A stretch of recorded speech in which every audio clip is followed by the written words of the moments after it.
Hello, good evening, and welcome. I'm Simon Bestwick. And I'm Gemma Files, and this, of course, is No Oh, Darkness But darkness, Ours. but ours. Welcome to part 4 of our discussion on underground horror. You can find a link to parts 1, 2, and 3 of our talk in the description below. Now, without further ado, here's the final part on No Darkness But Ours. Neil Marshall's kind of returned to underground horror with his latest film, The Lair, which is all right, but not as it's not The Descent. I do not blame everything that's going on with Neil Marshall on his wife, but yeah.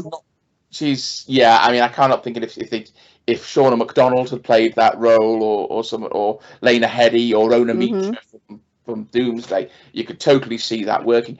But I mean, I tried to watch the rec, and I really wanted to like it because I know his stuff's often.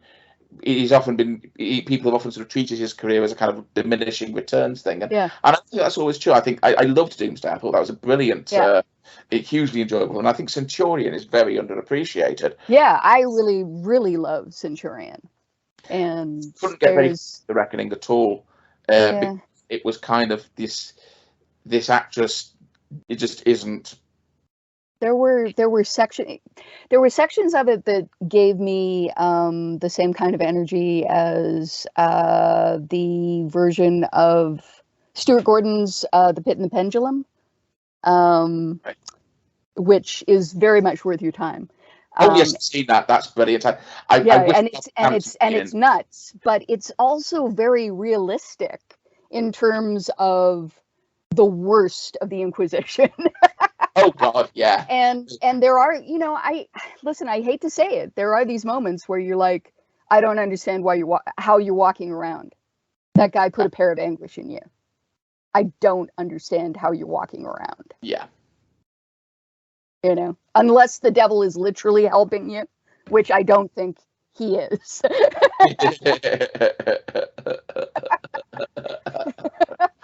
Yeah, the Pit of the Pendulum is Stuart Gordon film is excellent. I'm really glad. I just wish I wish Barbara Crampton had been there to play the lead actress, because she would the lead. I mean, although the woman who plays her is excellent. She's not bad at all. I also really like the old witch. Oh, she's brilliant. I was going to say she went out with a bang, but that's that was. She certainly did, and I totally loved her her attitude and her "fuck you, motherfucker." That's right. Well, I knew I was going to get killed anyway. Look, if I'm going to die, I'm going to take you bastards with me. Exactly. Or at least beat shit out of you. So yeah, there's another movie that I want to. That I want to talk about that a lot of people may not have seen, and I'm pretty sure you haven't seen it. Left Bank, which is before, but yeah, it sounded really interesting. Yeah, it's a Belgian film. The original title is Linkeroever, and which is the name for the left bank of the city that our main character lives in. And the idea was that, much like the left bank of Paris, that was the part of town where in the Middle Ages, it was all just outlaws and hookers and witches. Basically. Yeah. And a lot of people talk about it as a folk horror film, and it is. There's a lot of folk horror elements in it. But the thing that really reminds me of underground horror here is that, so our main character is a woman who has been training for a long time as a runner, and she's just about to compete in like the Pan-European Games or something like that, and she has a terrible accident and completely fucked up her knee. And, and she has to deal with the fact that, this is probably the end of her career before anything began. She moves out of her dad's apartment, and she ends up moving into an apartment in this in this not particularly great building, housing project on the left bank. And she moves in with her boyfriend, who she just met before this terrible accident happened. That doesn't have anything to do with anything. Of course. Yes, and and you get this real feeling that the boyfriend is grooming her for something. Maybe to be a sacrifice, maybe to join a cult, maybe, whatever. But in the basement of this building is a hole. There's just a hole in the floor. And there's this legend that there was a hole down to hell on the left bank somewhere. And the assumption is that this is the hole. And certainly it's a very weird hole. Things are always getting sucked into it. Gravity seems to work differently around it. And what you eventually realize is that, if you go into this hole, again, you go down into what might be hell and what might be the land of the dead. And by crawling out the other end of the hole, you literally are reborn. So it is a fascinating film. And really, it's like when it begins, you really think that it's like just this European character piece about, being a female athlete. And then it just gets weirder and weirder and weirder and weirder. And then that movie, definitely. Yeah. I was thinking, I think one thing we should do definitely before we close is maybe talk about, because we've both written a few stories of our own which explore the underground theme. Yes. One that springs to mind is Negredo in is it in Kiss? No, not Kissing Cows, in Worm in Every Heart, isn't it? That's right. Yeah, it's the first. It's set in the sort of the sewers under Warsaw, isn't it? Yeah, that's right. I was very interested in the fact that a lot of Jewish people hid in the sewers underneath Warsaw, and during the Warsaw Uprising, basically. Yeah. And there was this machine that the Nazis had that they were trying to use to set the entire underground on fire because of the gas in there. That I really liked that piece. I mean, I remember at least one terrible review where it was like, man, it starts with this and it just gets worse. Like, I don't know what the fuck to tell you, man. I just wanted to do something about dog-headed saints and, Crusader vampires and, and Warsaw Uprising. I think that may not have been the right person for your work might not be the right kind of fiction for that reviewer somehow. Potentially not. And in Chthonic, the story of mine that they ended up reprinting was a story called The Harrow that I wrote for the children of Old Leech. So it is very much a testament to Laird Barron's work. It doesn't it doesn't name check any of his mythology, but it is a story where literally the first line is the earth is old and full of holes, Liddy Massenet's mother used to say, at least once a day back when she was still Liddy Pell. Its crust is thin and underneath there's nothing but darkness. A rind, that's all we live on, just thin ice, waiting for it to thaw and crack. No need to dig, really. If they want to find you, they will. Never trust anything that comes out of a hole. And, okay, Mom, Liddy would always say, the way her father had taught her, that's good, that's fine. And then just smile and nod. All the time staring off at nothing much and something invisible, contemplating Mars, he called it, until her mother finally stopped talking. So, yeah, it's like excavate shit. Yeah, it's like don't excavate anything because. So yeah, that's about digging your backyard and finding. Yeah, this is something I always wanted to do when I was a kid. It's like to just dig in the backyard and find actual archaeological stuff. Yeah, yeah. Totally get that. So I Totally thought, get yeah, I'll take that and I'll go with that. And also about not wanting to live in Mississauga, and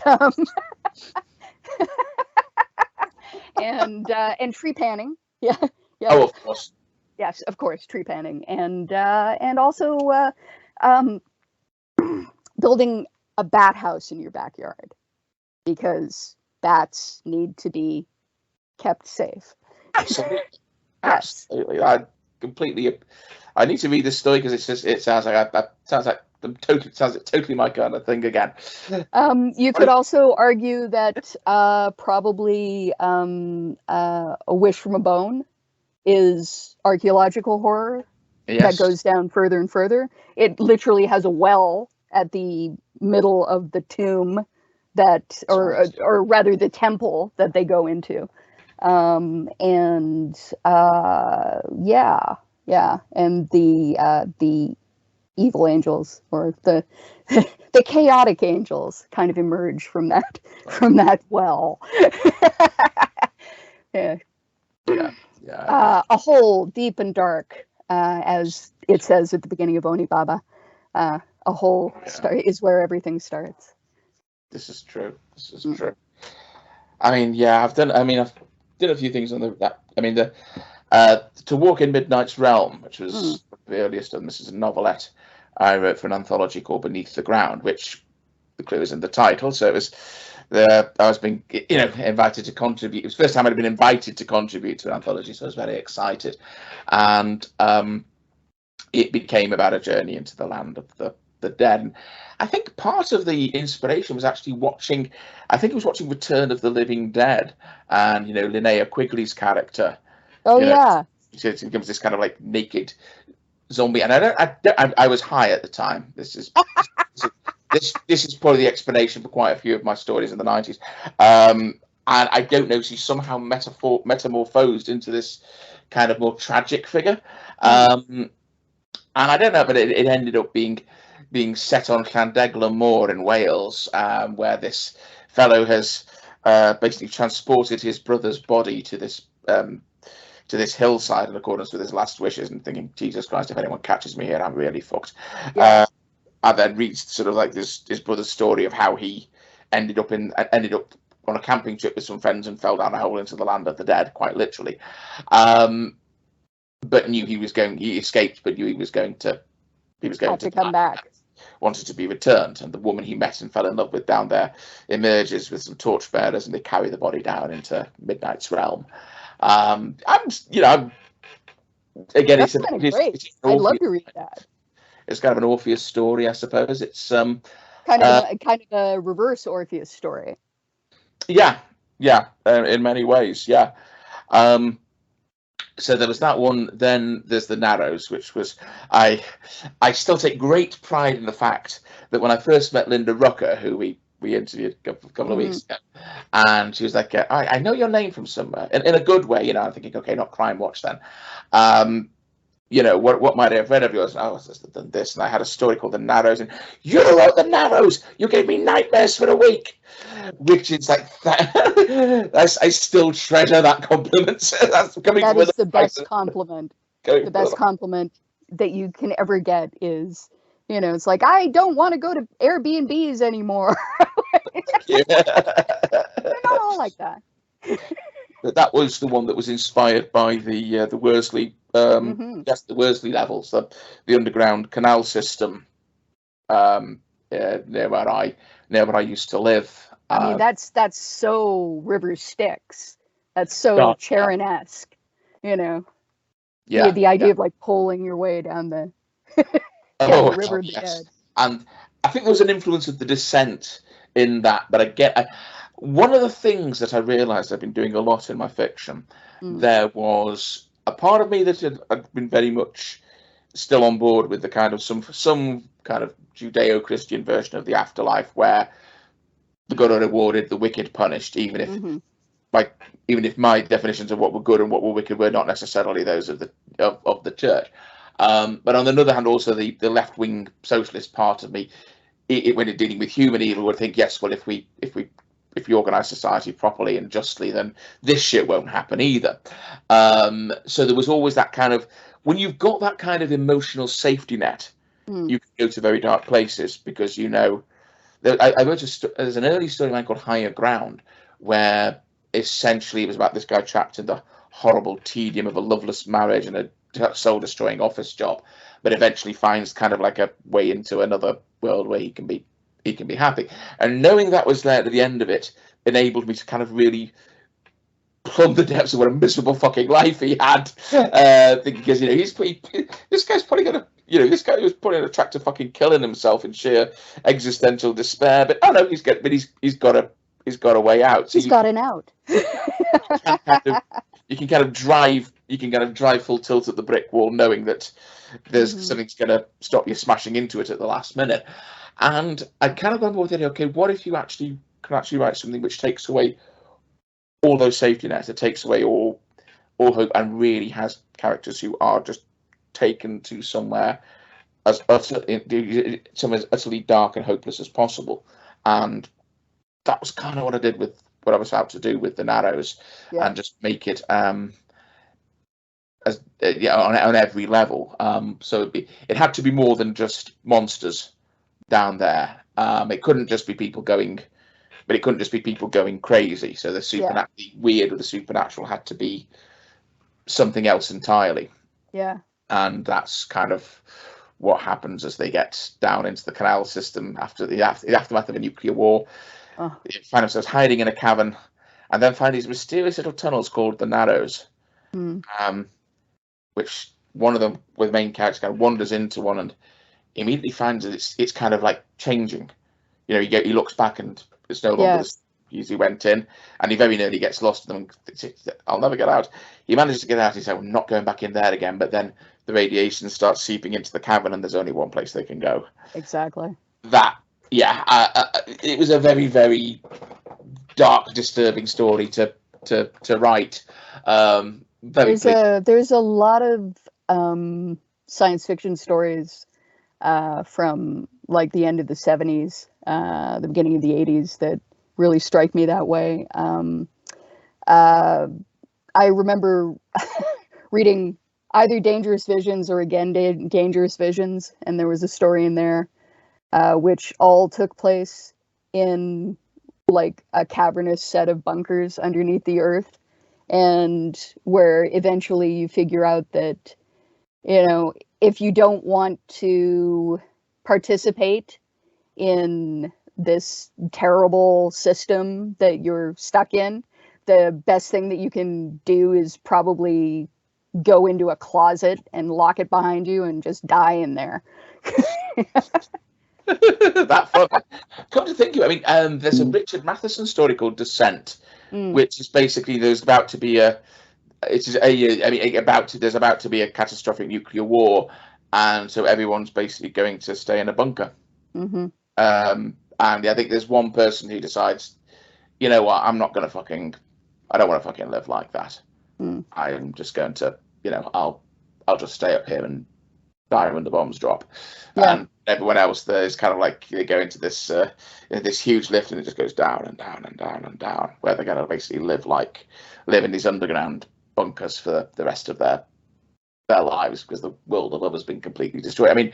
I think it was so many writers were either taking it as read that there was going to be a devastating nuclear war, within their lifetime, or there's the other thing of like, this is the thing I'm absolutely fucking terrified of, so I'm going to kind of jump ahead into a story where that's already happened, or that's already happening, and yes. Yeah, or the ultimate aftermath of it, where you end up in a place like go go go said the bird. I didn't know that one. Yeah, it's basically following this woman through her life, just literally running from one camp of feral people to another. And eventually realizing that her children are going to eat her. It's just like, how joyful. Like, that's what you can look forward to. Ha ha! Yeah. I think there's Life so will many. just get worse and worse. Like, what is it? That Edward Gorey thing? A woman born under a curse would travel each day in a hearse. So through the back she would wail. Out the back she would wail through a thickness of veil. Things do not get better, but worse.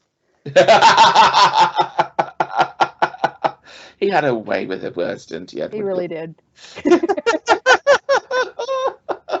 And certainly, it's like I guess the worst scenario of underground horror is that you go down and you don't get to come back up. Yeah. You go down and you just keep going down. Yeah. And there's nothing at the bottom. And there's nothing at the top. There's nothing to go back for either. There's a Margarita Lasky story, I think, called The Tower, which has something like that. She's trying to climb down the steps, and then the steps just down. Just keep going. Yeah. God. There's a movie on Shudder, and I cannot remember what it's called, but it has this rather amazing setup where this couple is living in with their kids in a big house in the Irish countryside, and one of them and the girl is a teenager, and she and her mom are not getting along. And I've seen this one. This is sounding The familiar. Cavern? Is it called The Cavern or The Basement? Something along those lines. Cellar. Sorry? The Cellar. The Cellar, you're right. It's called The Cellar. So yeah, at one point all the lights go off, and she's phoning her mom on her iPhone. She's like, all the lights have gone off, and her mom's like, well, go down into the cellar and turn them back on. My God, why are you phoning me? And she's like, I'm scared. And she goes, okay, that there are only 20 steps going down into the cellar. So just count them off as you go down. And even if you can't see them, you will know that you were at the bottom when you get to 20. And so she's listening to her count out the steps, and then her voice starts getting dreamier and dreamier, and she's like, 19, 20, 21, 22, yes, 23, 24, and she's like, what? And then she's down to about 30, and it just clicks off, and she comes back, and it's gone. And she has no idea where the fuck she went. Yes, we saw that a few weeks ago, I think. I'm trying to remember. Just some details up about it. It has some very interesting things in it, and it definitely has that weird, liminal space, slippy slidey kind of, where two things are occupying the same space essentially. And a sense of, being able to slip between two moments of time or fall between two moments of time. Yes. And go down as far as you can possibly go. It's worth seeing. It's worth seeing. Yeah, but that the thing that really imprinted itself upon me was that thing of her going down the steps, and the steps just continuing and continuing and continuing. Yes, yeah, very much. There's starring Elisha Cuthbert. Yes, that's right. Yes, I do. Yeah, I remember it now, and I remember that ending. That ending is worth the whole film, probably, actually, but it is pretty awful. Literally awful. Yeah. So, underground horror. We were thinking of doing underwater horror next, as I recall. We were talking about the fact that an abyss can be under the ground or indeed under the water. Yeah. And I think that, another wonderful thing about underwater horror is that it has some lap over with space horror. Yeah, again, it's about going somewhere which really isn't designed for us. It's really not designed for us, and you have to be in a tiny little space where something could go wrong at any moment. Yeah. What's to worry about there? Oh, no, it's nothing to worry about. But yeah, this has been a lot of fun, and hopefully other people found it a lot of fun. My God, please read The Descent. It's really, really good. It sounds excellent. It's amazing. And on a personal note, my latest book arrived at my house. Dark is Better. And you'll want to buy this. You'll want to buy this, folks. Yeah. It's back to my files, so it will be good. It was a lot of fun. Yeah. A lot of fun to, open up the box and go, yes, they look very good. Oh, yes. Yeah. The whole kind of thing you turn into Gollum just going, precious. Yes, my precious. It's like, stop touching the cover. You're going to get fingerprints all over it, precious. Okay, so we will be back to lower the tone of the conversation again next week. Possibly about underwater horror, which is another rich field for mining, or not mining. Yeah, exploring a submersible or a bathyscape, or not exploring in a submersible or bathyscape, as the case may be. No Darkness But Ours is made possible through generous donations from horror enthusiasts just like you. If you'd like to support us, you can sign up to our Patreon and get access to exclusive content, or you can make a one-off donation via Ko-Fi. Links in the description below. If you enjoyed this episode, please let us know in the comments, share and subscribe, and don't forget to hit the like button if you're watching us on YouTube.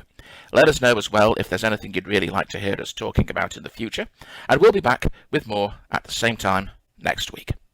So until then, as ever, I have been Simon Bestwick. And I remain Gemma Files. At least you remain Gemma Files for as long as you don't go down one of those holes. Yes, yeah. Well, maybe I remain Gemma Files.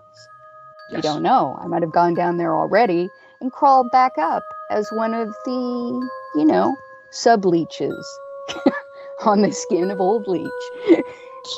As one of the worms of the earth.